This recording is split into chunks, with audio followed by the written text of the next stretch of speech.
Please, I don't belong here, Amara whispered, one hand gripping the handle of the private elevator, the other pressed against her cheek where the bandage hid swelling she couldn't afford. Kong Min-jae didn't raise his voice. He didn't step closer. He simply watched her, the city lights behind him outlining his broad shoulders, his expression unreadable. You do now, he replied. The words landed like a door locking behind her. For 6 months, Amara had survived by being invisible. She arrived every Tuesday and Friday at the same hour, cleaned the penthouse in silence, and left without leaving a trace of herself behind. That was the unspoken rule in places like this. The people who owned the view didn't want to remember the hands that polished the glass. She knew Minja's habits without ever truly knowing him. The guest closet untouched because he never trusted staff with his clothes. The knives in the kitchen aligned with military precision, the faint scent of bergamot lingering in the hallway like a warning. No family photos, no softness, only space, money, and control. Today, her invisibility failed before she even spoke.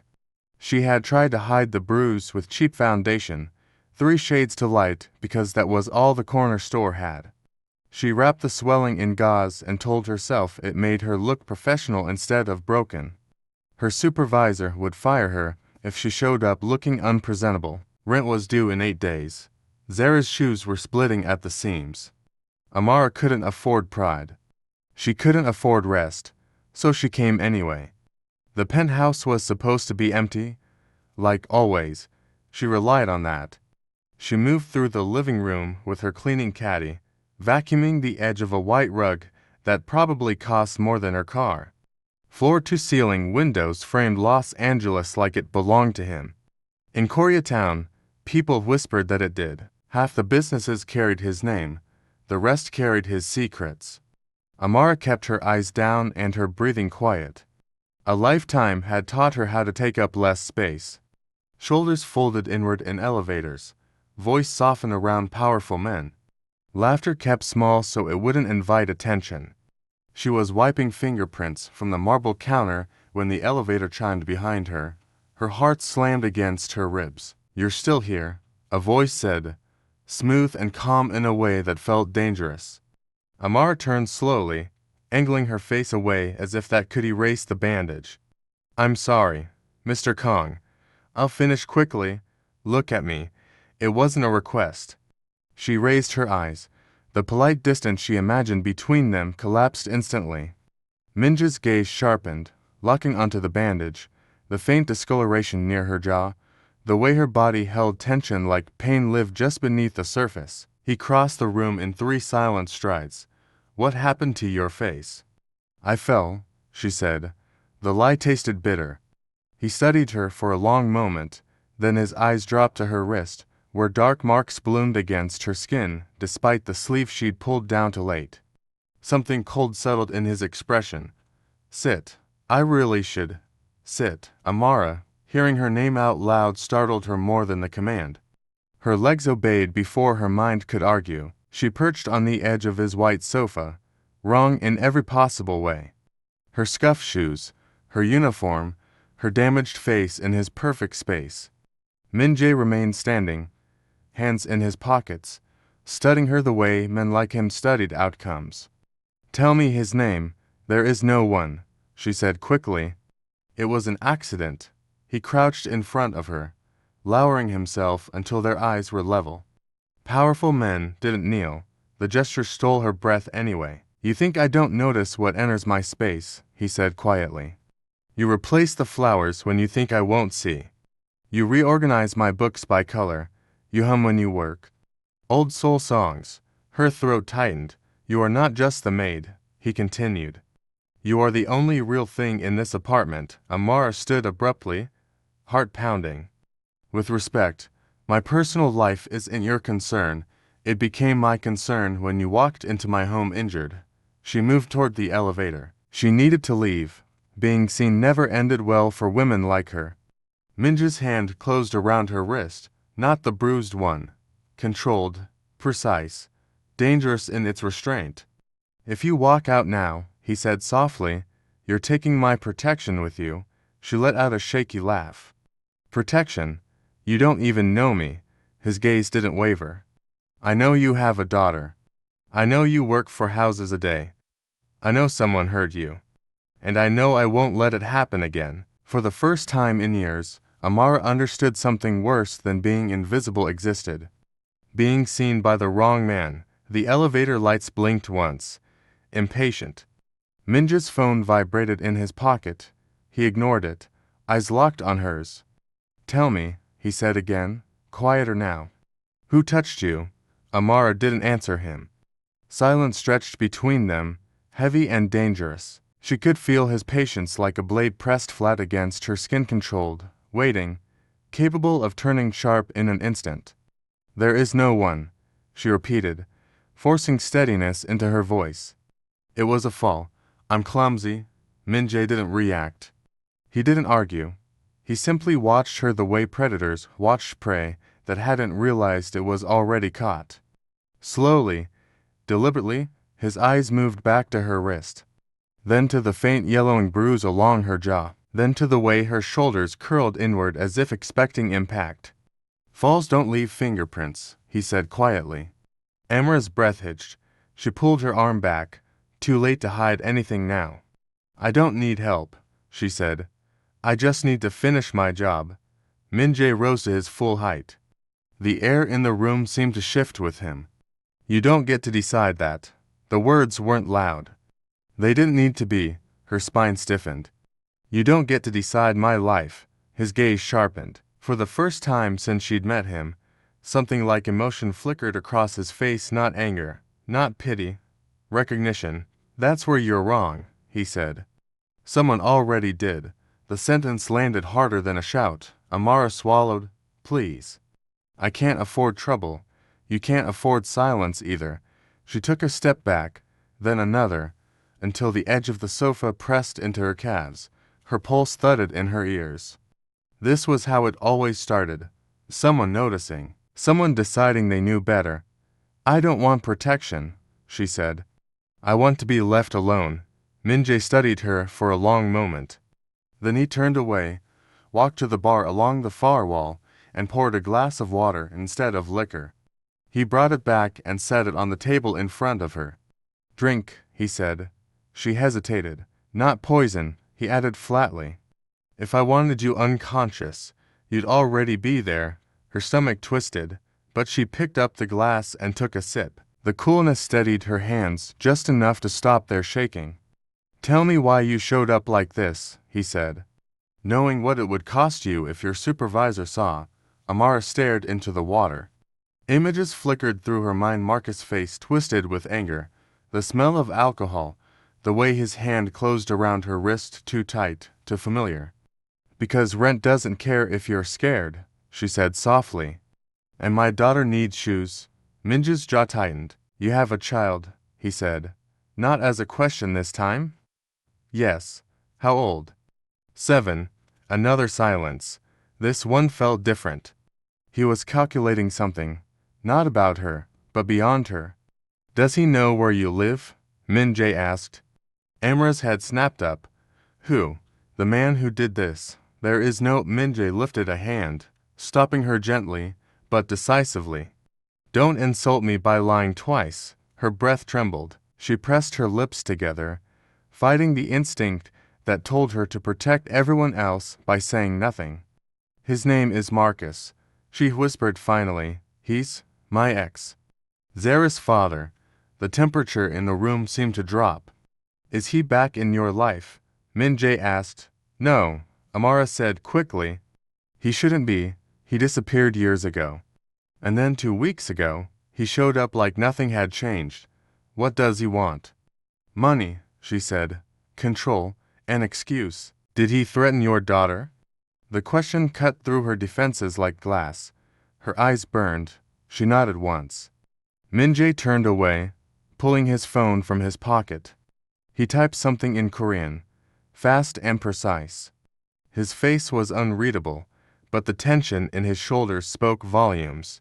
No, Amara said sharply, standing. Whatever you're doing, stop. He looked at her, really looked at her. He put his hands on you, Min-jae said. That ends today. I won't have blood on my hands, she said, panic rising. I won't let my child grow up knowing her mother destroyed someone. There won't be blood, he replied calmly. There will be a conversation, that's what you call it, she said. I call it danger. Min-jae stepped closer, stopping just short of touching her. Danger already exists in your life. You just learned how to live with it. Amara shook her head. You don't get to fix this. I'm not fixing it, he said. I'm removing it. She backed toward the elevator again, heart racing. This was exactly what she'd feared. Being seen didn't bring safety. It brought escalation. If you do this, she said, voice breaking, I walk away. I disappear. I take my daughter and you never see us again. Min-jae held her gaze. For a long moment, neither of them moved. Then he nodded once. Go, he said. Finish your shift elsewhere. Take the rest of the week off. You'll still be paid. I didn't agree to. You didn't, he said. This is me agreeing.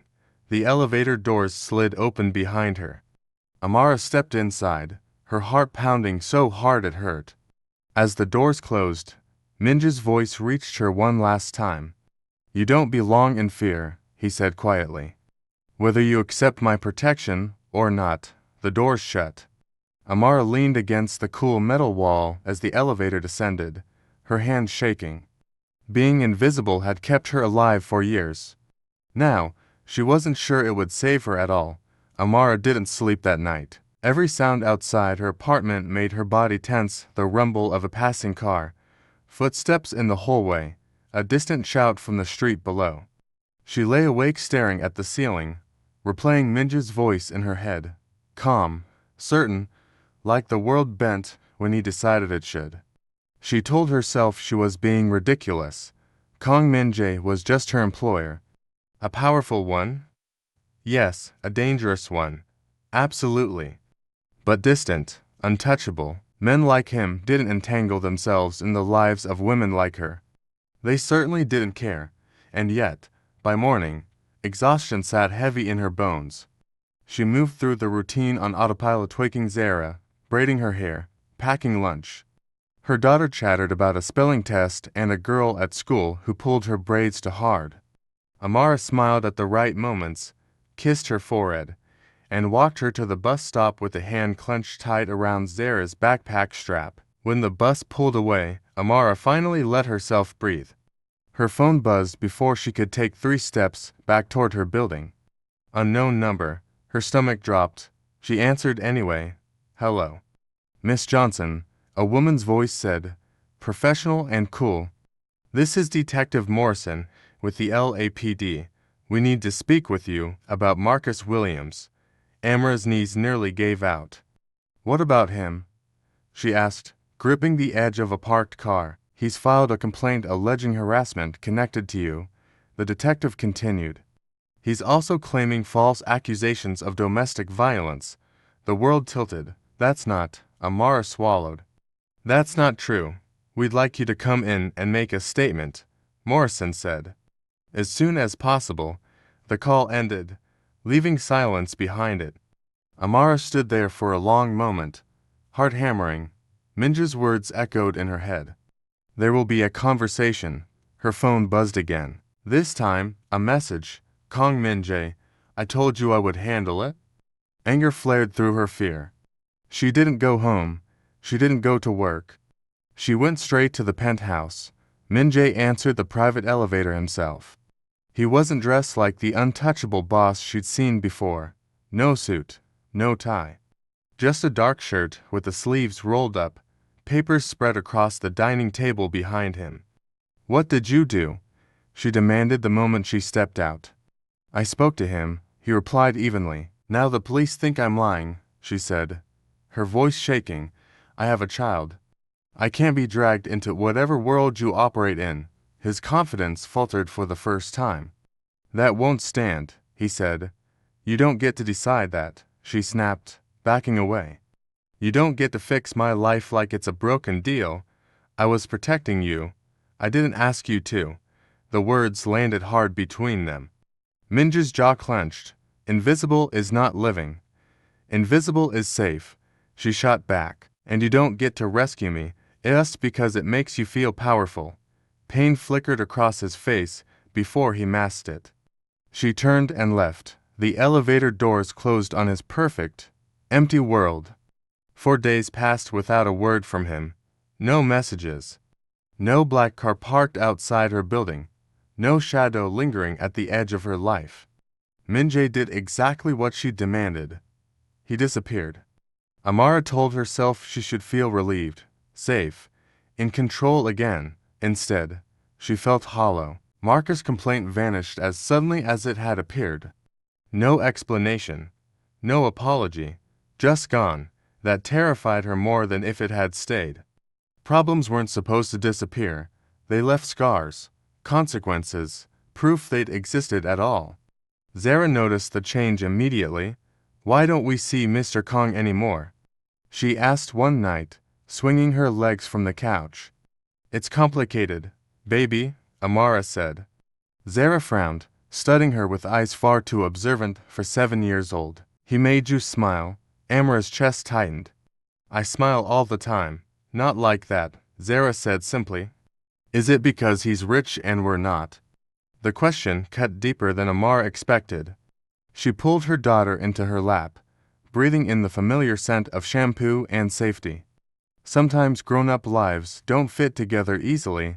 Zara thought about that, then rested her head against Amara's shoulder. I liked him. He listened. That night, sleep wouldn't come. At 2 a.m, Amara's phone buzzed. Kong Minjae, I miss you. Tell me how to fix this. Her fingers hovered over the screen. Tell him it was impossible. Tell him their worlds were wrong. Tell him loving him felt like standing too close to fire. Before she could type anything, a knock echoed through the apartment. Her heart seized. She crept to the door and peered through the peephole. Minjae stood there, hair disheveled, clothes rumpled, looking nothing like the untouchable boss and everything like a man barely holding himself together. She opened the door. I can't do this, he said the moment he stepped inside. For days of pretending I can function without you. I can't, Minjae, it's the middle of the night, she whispered. Zara's asleep. I'll be quiet, he said, then let out a bitter laugh. I don't know how to be quiet about this. He paced her small living room like a caged animal. I spent 15 years building something untouchable, he said. Then you walked in humming songs and rearranging flowers, and suddenly everything I built feels empty. You barely know me, she said. I know everything that matters, he shot back. I know you sacrifice yourself so your daughter never feels unwanted. I know you see good where others don't, and I know you think you're invisible, but when you're gone, everything in my world goes gray. Tears burned her eyes. I'm scared. So am I, he admitted, because you're my weakness. And weakness gets you killed in my world. Silence filled the room. I don't care anymore, he continued quietly. She shook her head. The way you talk about violence. About making people disappear. It terrifies me. Would you rather I let him hurt you? He demanded. Let anyone hurt you. I want a life where I know the rules, she said. Where loving you doesn't destroy everything I've built. The words hung between them, heavy and fragile. You love me, he said softly. She closed her eyes. I do. And that's the problem. He stepped closer, stopping just short of touching her. Then don't disappear on me, he said. Let me show you I can be more than what you fear. Her heart pounded. Maybe, she whispered. The word broke him open. He nodded once. That's enough for now. Before he left, he paused at the door. Have dinner with me. Not as my employee, as yourself. Bring Zara. She hesitated, then nodded. As the door closed behind him, Amara sank against it, trembling. For the first time in years, invisible felt worse than dangerous. The restaurant wasn't what Amara expected. There were no dark corners, no men in suits guarding the entrance, no velvet ropes or whispered passwords, just warm light spilling through wide windows, soft music floating in the air, and the quiet hum of conversation that made the city outside feel distant instead of threatening. Min-jae was already there when they arrived. He wasn't standing, he was kneeling. Zara froze at Amara's side, clutching her small jacket, eyes wide with uncertainty. Min-jae lowered himself fully to her level, careful, deliberate, like he understood that this moment mattered more than any deal he'd ever closed. "For you," he said gently, holding out a small paper bag. Zara peeked inside and gasped. "Dumplings. You remembered?" she asked, eyes lighting up. He smiled real, unguarded. "You told me once you missed the ones from the street market near your old school." Amara's chest tightened. This wasn't strategy. This wasn't manipulation. This was attention. And that scared her more than threats ever had. Dinner felt almost normal. Zara talked endlessly about school, about a girl who pulled her braids, about wanting to be an astronaut and a dancer at the same time. Min-jae listened like every word mattered. When Zara laughed, something in him softened so visibly it hurt to watch. For a moment, Amara let herself imagine it, a table like this. A life where her daughter didn't flinch at raised voices. Where she didn't count every dollar twice before sleeping. The fantasy was dangerous, intoxicating. Then Minja's phone buzzed. He didn't look at it, but Amara saw the screen light up Korean characters, missed calls stacked on top of each other. His jaw tightened. "You don't have to answer," she said quickly. "I do," he replied, "but not here." He stepped outside. The air shifted with his absence. Zara leaned closer to Amara. "Is he in trouble?" "He handles trouble," Amara said softly. Minutes stretched. When Min-jae returned, his expression was composed, but his eyes were darker. "What happened?" Amara asked. "There's a problem," he said carefully. "One I hope to keep far from you." Her stomach dropped. "Say it." "Marcus didn't disappear because he got scared," Min-jae said. "He disappeared because someone else found him first." The world tilted.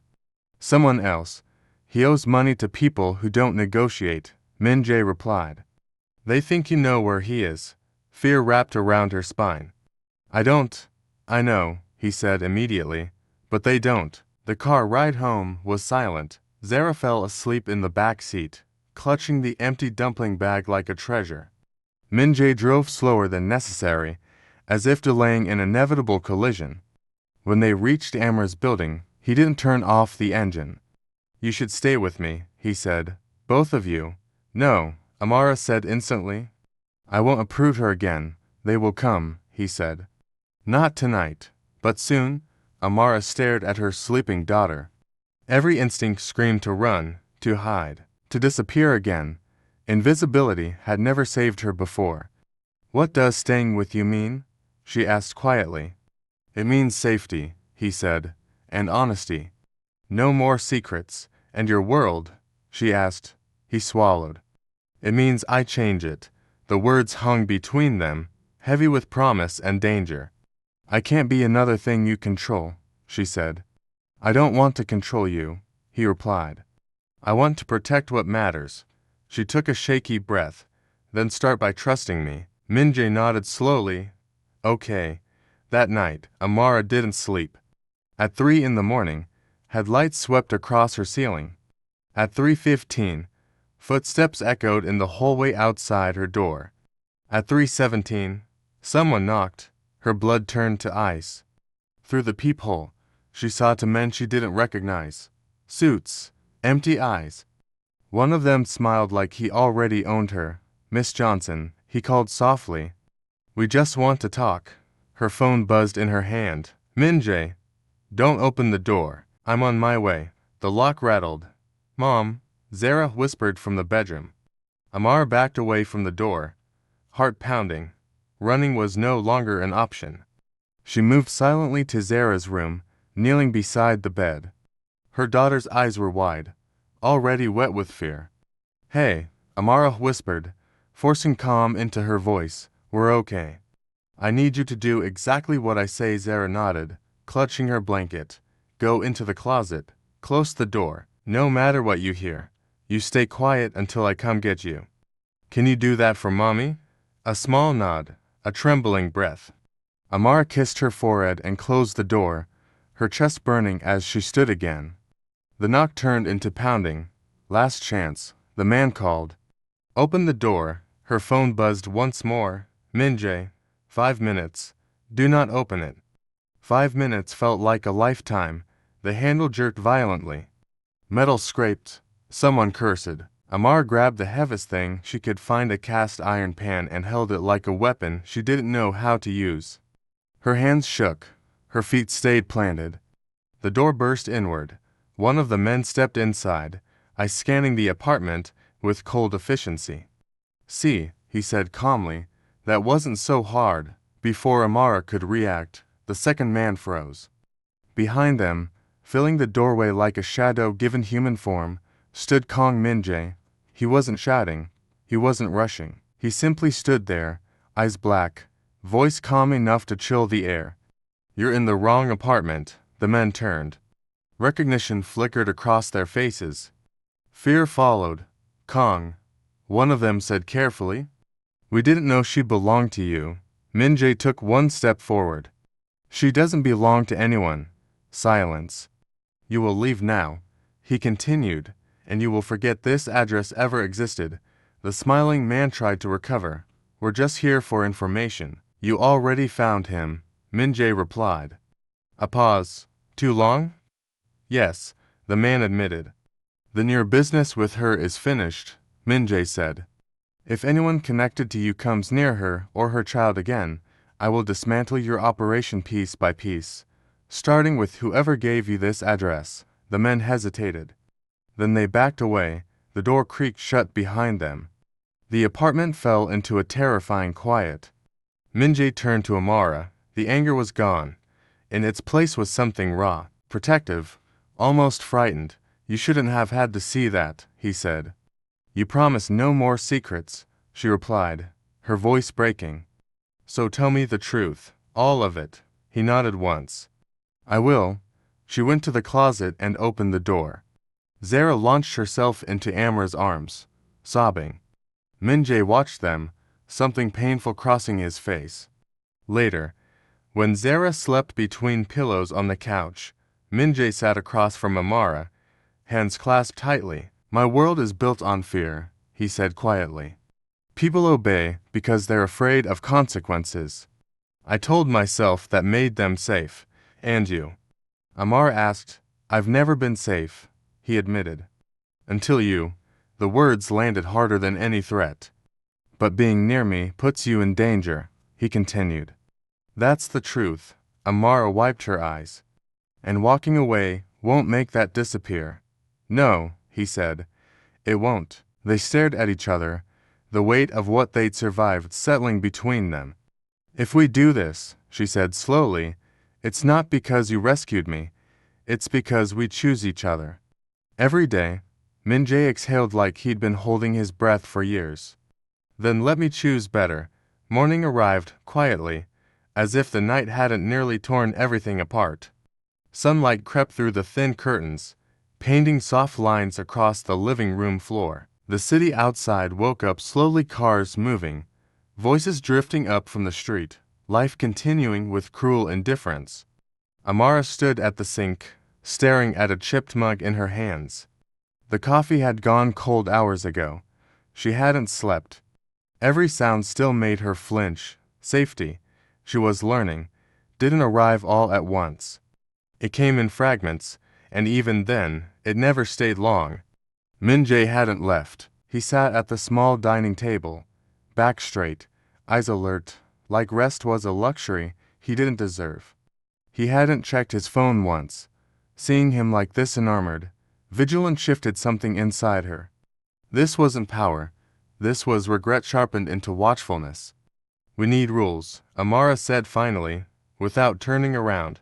Minjae looked up immediately. Name them. No men showing up in the middle of the night, she said. No violence near my child. No decisions about my life made without me. Agreed, he said without hesitation. She turned then, studying him. And you don't get to buy your way into her trust. A faint smile touched his lips. That one will be harder. I'm serious. So am I, he replied. I want her trust because I earn it. A small voice cut through the tension. Mom, Zara stood in the hallway, rubbing sleep from her eyes. When she saw Minjae, she froze. Amara's heart lurched. Hey, baby, come here. Zara approached slowly, eyes never leaving him. Are the bad men gone? Yes, Minjae said softly, lowering himself to her level. And they won't come back. How do you know? She asked. Because I promised, he replied. And I keep my promises. Zara studied him for a long moment, weighing something far older than her years. Okay, she said finally. It was a small word. It felt like being handed something priceless. Later that morning, Amara insisted on taking Zara to school herself. Normal routines felt sacred now. Minjae followed at a distance, watching from across the street as Amara kissed her daughter's forehead and waved goodbye. This is how I want it, Amara said when she joined him. No hiding. You won't, he said. I'll make sure of that. They drove to the penthouse, but it no longer felt like a palace. It felt like a negotiation table. Minjae showed her rooms he'd never shown anyone. A private office with locked drawers, a wall of photographs he'd kept hidden. This was my mother, he said, pointing to a faded photo. She cleaned houses too. Amara's breath caught. Did she ever feel safe? No, he admitted. That's why I built all of this, to make sure no one could ever touch me or what I loved again. And did it work? She asked. He met her gaze. It turned me into someone people fear. And now? She asked quietly. Now I'm afraid of losing you, he said. Which means I finally have something to change for. That evening, the call came. Not a threat, an invitation. Men who had followed Minjae for years wanted reassurance. They wanted obedience, not compromise. Amara heard the tension in his voice when he hung up. This is where I tell you to stay away, and this is where I say no, she replied. I won't be hidden while decisions about my life are made in rooms I'm not allowed in. He hesitated, then nodded. Then stand beside me, he said. Not behind. The meeting room was cold and polished, designed to intimidate. Eyes followed Amara as she entered, curiosity mixing with disdain. One of the men laughed quietly. This is who softens you now. Minjae didn't raise his voice. This is who reminds me why I built this empire. Amara felt the shift then. The room leaned in, power recalibrated. She wasn't invisible here. She was the line no one wanted to cross, but power always demanded a price. And as the meeting continued, Amara realized something chilling. Changing his world wouldn't just make enemies, it would expose them. The backlash came faster than she expected. Not gunshots. Not threats scrawled in blood. Whispers. Deals that stalled. Calls that went unanswered. A silence that tightened like a noose. They're testing me, Minjae said one night, staring at a city maplet with data points. Seeing how far they can push, and if you don't push back. Amara asked, They'll assume I'm weak, he replied. And weakness invites chaos.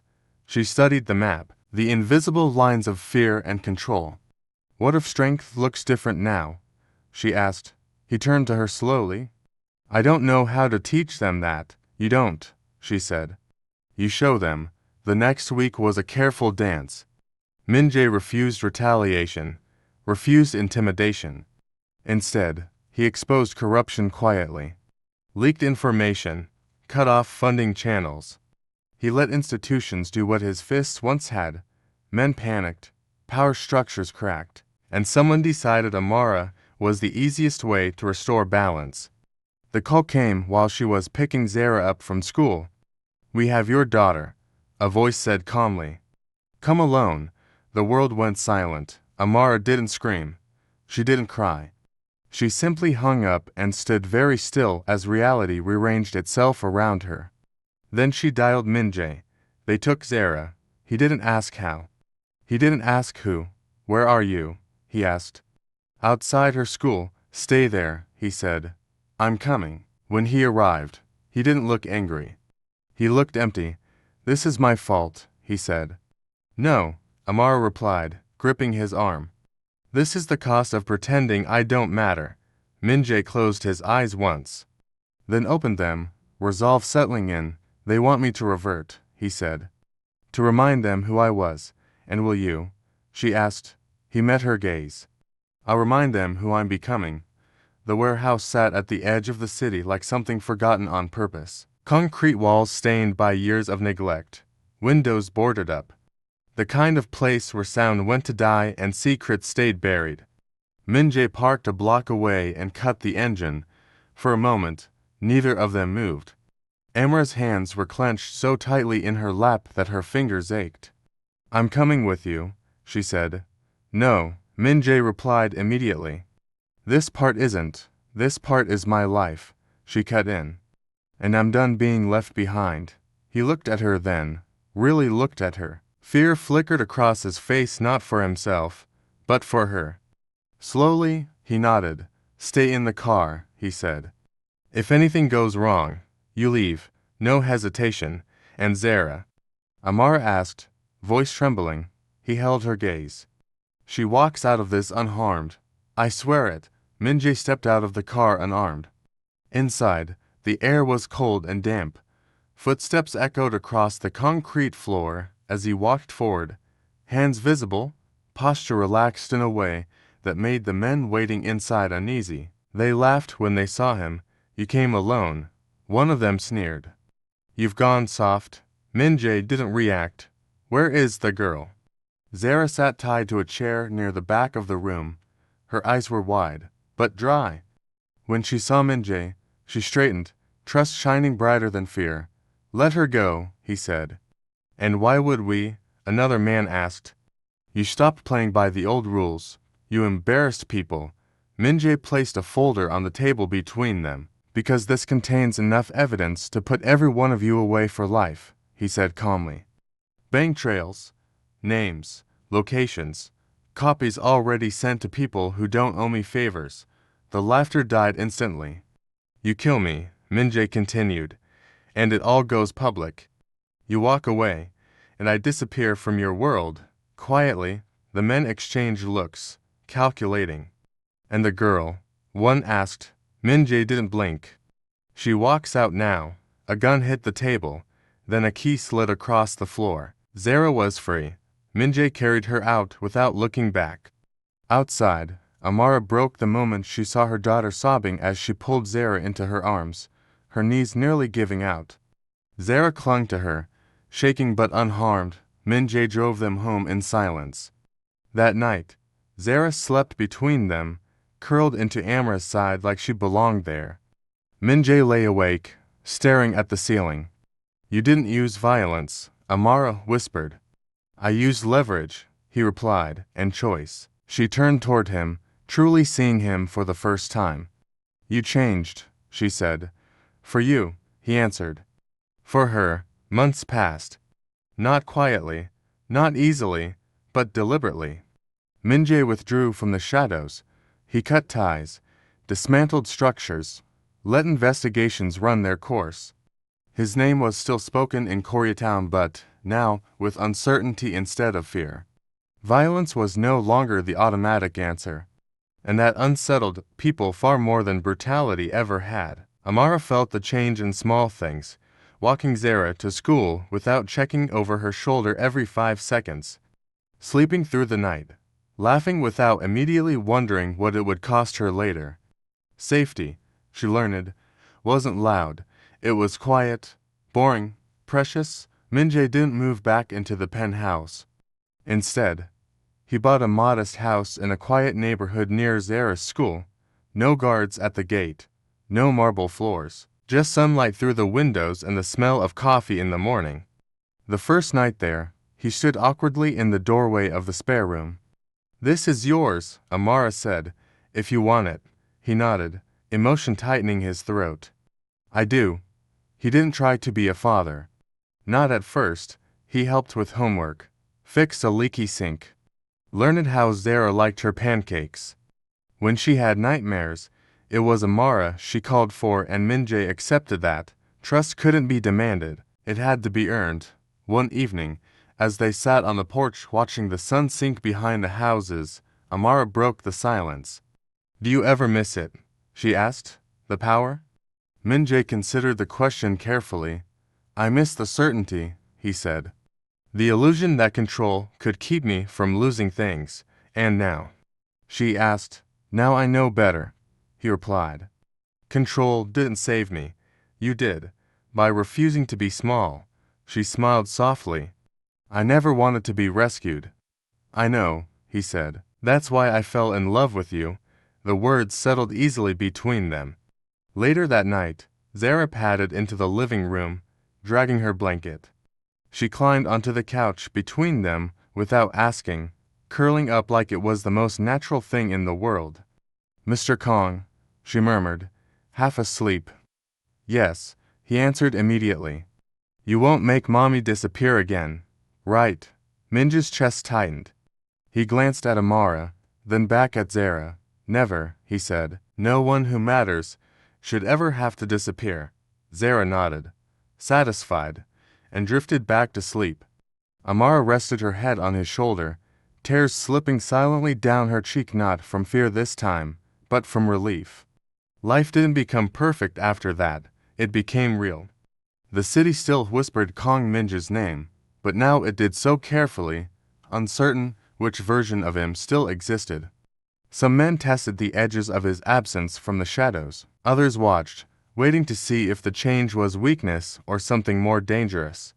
Min-jae felt it every day. Deals slowed. Old allies stopped calling. New ones approached with smiles too polite to be sincere. Power didn't vanish, it redistributed, probing for cracks. This is the cost, Min-jae said one night, staring out at the quiet street from the porch. Peace isn't loud enough for people who grew up on fear. Amara leaned against the doorframe. Then let them get used to the quiet. He smiled faintly. That's harder than it sounds. Amara returned to work, but not the way she had before. She chose her clients carefully. She set boundaries. She left houses where respect wasn't given. The fear that once guided every decision loosened its grip, replaced by something steadier. Choice. Zara thrived. She stopped flinching at sudden noises. She laughed louder. She started sleeping through the night. At school, she drew pictures of houses with gardens and people holding hands, no dark corners, no doors closing too fast. Min-jae watched her carefully, never forcing closeness, never assuming a place that wasn't his. He earned small victories instead, a shared joke at breakfast, a homework question asked without hesitation, a quiet thank you when he fixed something broken. Each one meant more than respect from men who once feared him. One afternoon, as Amara folded laundry, she found a small envelope tucked inside Zara's backpack. Inside was a drawing. 3 figures stood together under a wide yellow sun. One tall, one smaller, one in the middle, holding both their hands. On the back, in careful, uneven handwriting, Zara had written, "This is my family." Amara sat down on the edge of the bed, her chest tightening. She didn't show it to Min-jae right away. Some things needed time to settle. That time came sooner than she expected. The call arrived on a quiet Tuesday morning, not a threat, a warning. They're moving again, Min-jae's contact said. Someone wants to fill the vacuum you left. They're younger, sloppier, they don't respect rules. Min-jae hung up and stared at his phone. Amara watched him from across the room. This isn't over, she said quietly. No, he agreed. It never is. What happens now? She asked. He met her gaze. Now I decide what kind of line I draw. That night, Min-jae made a choice that shocked everyone who still watched him. He went public, not with names, not with accusations, with absence. He sold properties tied to violence, closed fronts that once masked fear as prosperity. He let authorities find what they were already circling. He stepped back from everything that demanded blood in exchange for obedience. Men panicked. Some reached out, desperate to pull him back into the darkness. Others whispered that Kong Min-jae had lost his edge. Min-jae didn't respond. Instead, he showed up to school pickup with Amara. He learned the names of Zara's friends. He stood quietly at parent-teacher meetings, listening more than he spoke. And that terrified people far more than rage ever had. One evening, Amara finally showed him the drawing. He stared at it for a long time. "She doesn't expect anything from you," Amara said softly. "That's why this matters." Minjae nodded once. "I won't fail her." The real test came without warning. A car followed Amara home from work. She noticed it at the second intersection, confirmed it at the third. Her hands tightened on the steering wheel. She didn't panic. She drove past her building, straight to the police station. The car peeled away before she reached the entrance. When she told Minjae that night, he didn't explode. He didn't reach for old habits. He listened. "You didn't hide," he said quietly. "I won't anymore," she replied. He took her hands. "That choice saved you tonight." The next weeks were tense, but controlled. Increased visibility, legal pressure. Quiet warnings passed through the city without a single raised voice. The message was clear. Kong Minjae wasn't gone, he was different. And different was unpredictable. One night, as they lay in bed listening to Zara's steady breathing from down the hall, Amara broke the silence. "Do you ever regret it?"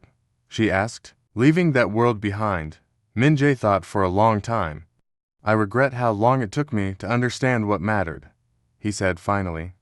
"But I don't regret choosing you." She smiled into the darkness. "Good, because tomorrow," she thought, mattered too?